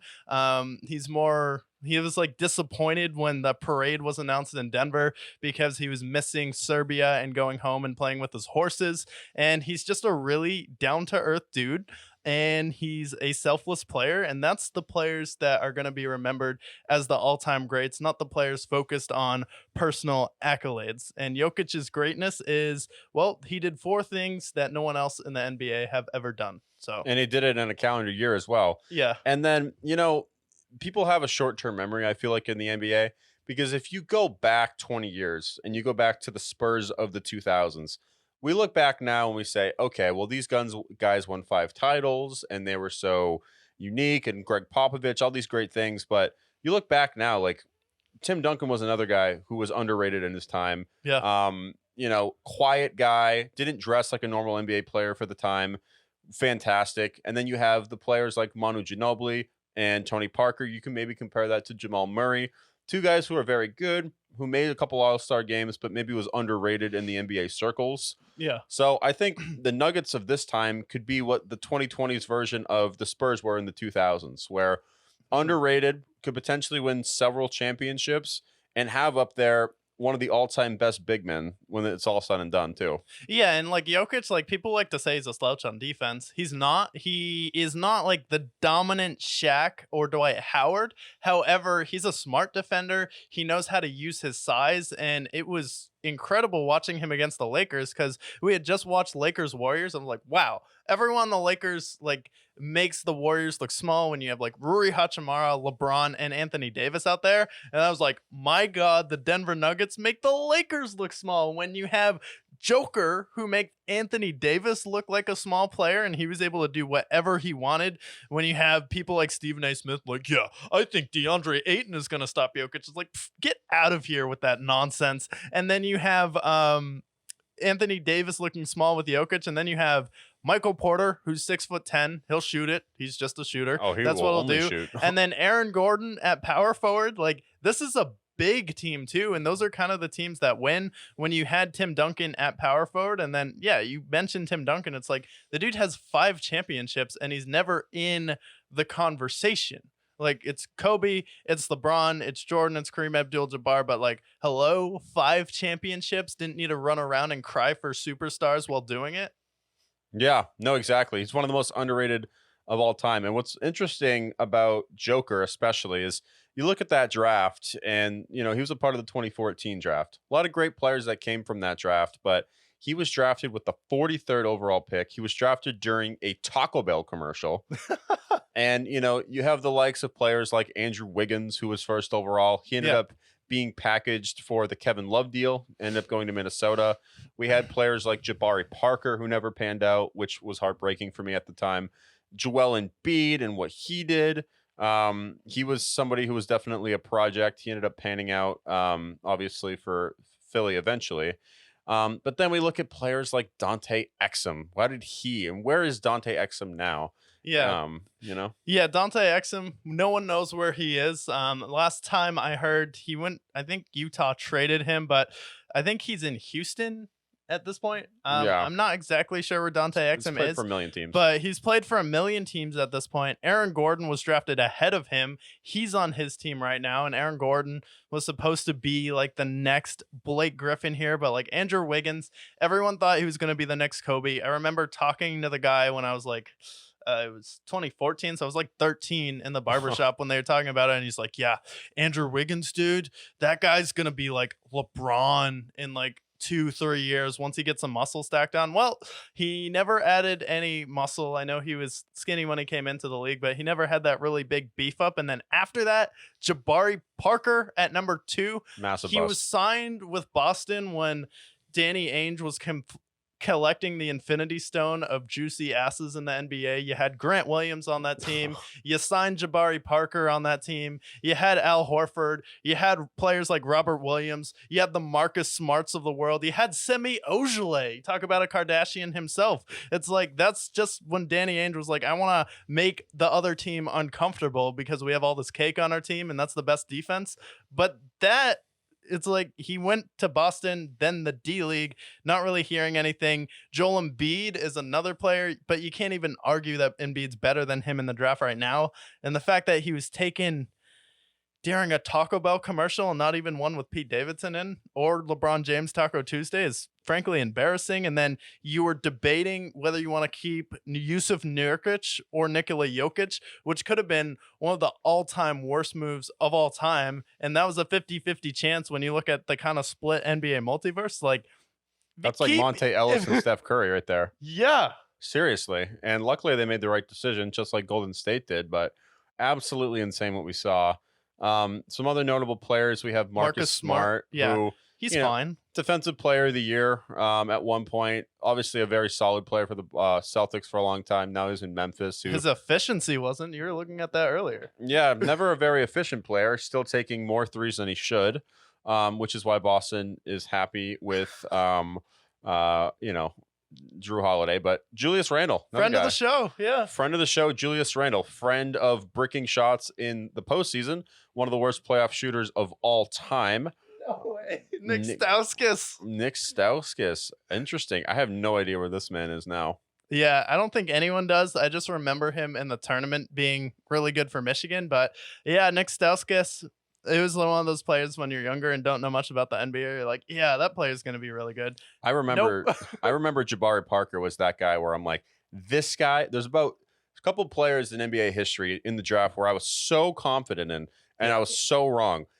Jabari Parker's right up there with Hasheem Thabeet for me, Hasheem Thabeet was the first draft where I was like, yes, Hasheem Thabeet. I just watched the UConn tournament. He's going to be so good. And he averaged 2 points in the NBA. Yeah, him. And then we were fans of UConn too. So like Shabazz Napier was Shabazz. Yes. I remember when Shabazz Napier was going to recruit LeBron back to Miami. Didn't work out. And then Jabari Parker, I remember watching him in high school. And I was like, okay, this guy is going to be an absolute bucket. And it did not pan out for him at all. Yeah. Then we had Noah Vonleh and Alfred Payton also taken in the top 10. Wow. Maybe one of the worst top 10s of any NBA draft I can remember going through this. Yeah, really, it's just Joel Embiid. Obviously, he's been an MVP and a perennial all-pro player. But the Nuggets took, with the 11th overall pick, the same year they took Jokic, introducing the new player for the Nuggets, Doug McDermott, who they ended up shipping off to Chicago. That was the pick. That was the first-round player that was taken over Jokic by the Denver Nuggets. It's amazing. This is why I love hindsight. Shit like this. Doug McDermott, who's played for a million teams. Dario Saric. For the Magic. So you took, with your first 2 picks of the NBA draft, the Orlando Magic, take Alfred Payton and Dario Saric. Which is why the Magic have been the Magic for the last decade. Who now plays, I believe, for the Suns, if I'm not mistaken. Yeah. Zach LaVine. Zach LaVine. Okay. He's good at dunking. He's in Chicago right now. Rotting. He's an okay player, but solid. Free Zach LaVine. Go to Philly or somewhere where you can be happy. Yeah, free him. Maybe Phoenix if they find some cap space. TJ Warren. Speaking of the Suns, TJ Warren, friend of the show. And that's kind of the gist. That's the first lottery picks now. I think he's on the Suns now, TJ Warren. Yeah, TJ Warren was like bouncing between the Suns and the Nets. He's on like veterans minimum deals right now. So most of these players now are either out of the league or a role player. There's none of these top 14 players that ended up being a star. Alfred Payton's probably a mumble rapper at this point, if I had to guess. Dario Saric is a fine player, and the Magic were probably trying to replace the great Rashard Lewis when they took him. Or try to find a new Hedo Turkoglu. Yeah, or trying to find a new Hedo Turkoglu. That would be someone you want to replace there. But yeah, overall, pretty pathetic draft. The only real star in that top 10 is Embiid, and Embiid can't stay healthy or get past the second round right now. So there are no Jason Tatums in this draft. There's no like even Anthony Edwards. There's no Luka. There's Jokic taken during a Taco Bell commercial. And this is why the NBA, when it comes to drafts, I have no idea. No, honestly. And I think especially and at this time it was a little different too. I feel like now, especially with the one and dones that we're seeing the last 7 or 8 years or so, it's even harder now because you don't even know, even if you have the NBA draft, you see players who have flash, the first year or two, they're not going to be as nearly as effective. So it's really like a project. Usually it's like second or third year where you start to really see them bounce. So it's getting even harder to pick NBA players in the draft. Yeah, it is. Like the players taken over the past few years, like there's been some good ones, but no real stars outside of Luka. Anthony Edwards is having a tough time in Minnesota. So usually in the NBA, it really takes about till like typically you're like 25 or 26, and people are like, oh, well, Larry Bird, Magic, they were really good coming into it. I'm like, yeah. Do you know how long they played in college, though? It was 3 or 4 years compared to 1 year. And especially as just a professional basketball player, then you're playing up against actual grown-ups and adults when you still haven't hit your, I guess, muscular puberty yet, where 22, 23, 24, that's where you really start to add on to some muscle when you're still pretty lanky. And then you could become a bust and be out of the league before you could really realize your full potential. And Jokic is one of those players where he was just a hard worker, wasn't the best player coming into the league, didn't really have the body for it, was kind of discriminated against. Maybe you should get something back, because I know we can get stuff back for discrimination nowadays. So maybe you can get something back for being constantly defamed in the media for his body, for his appearance, for his athleticism, when he's turned into one of the best players in the NBA. He is the best player in the NBA, and hopefully I'm rooting that it is Denver and Boston in the finals this year. I think that would be an epic war. Yeah, absolutely. And kind of shows that those second round picks can really pan out. We saw Draymond, we saw Joker, and we saw some other players in NBA history. Joker, Isaiah Thomas. Yeah, Isaiah Thomas, Mr. Irrelevant before Brock Purdy. Joker, I think he's got the opportunity, if he wins his second title, especially if he wins back-to-back, has an opportunity to become an all-time great. I think he already will be. Yeah. But with all the records he's breaking, with the way he's doing it, unconventional to the normal big man, I think he's got the opportunity to be the next generation of big man. Yeah. We've seen a lot of threes, a lot of point guards that have kind of elevated the last decade. I think we're entering into the big man era, but a new modern big man like a Giannis, like a Joker, like an Embiid, moving forward. Yeah, and the crazy thing is he doesn't miss, and he's a big man who can shoot threes, but he's not looking to shoot threes, and he's not like a high volume 3-point shooter. Like he's not shooting 10 a night when he easily could, and he could easily demand to. So I'm excited to see it. And I think with passing someone like LeBron James, you really just have to stay where you are and not whine and have to form super teams. And Denver is just a smart, really well-built team. But is anyone saying Jamal Murray is Dwayne Wade? Is anyone saying he's Kyrie Irving? Is anyone saying he's Anthony Davis? I don't believe so. So with LeBron James, well, when Anthony Davis was when they won the championship in the bubble, people were saying he's a top 5 player in the league. So that already puts an asterisk next to it. And then also you have the Miami years where LeBron kind of choked there. So if you can get to and win 3 to 4 finals, you could pass LeBron James if you're the most efficient player in NBA history and you're just the solver of every single problem thrown your way. So I'm excited to see the Denver Nuggets the rest of the season. I know everyone else should be excited to watch Nikola Jokic. Any last thoughts before we close out here and look forward to who we preview next show? Yeah, I think Joker has an opportunity to be the next Tim Duncan, but to a higher caliber. And other than that, I think, we preview next week our next divisions, so you won't want to miss it. But best of all, Stay brick.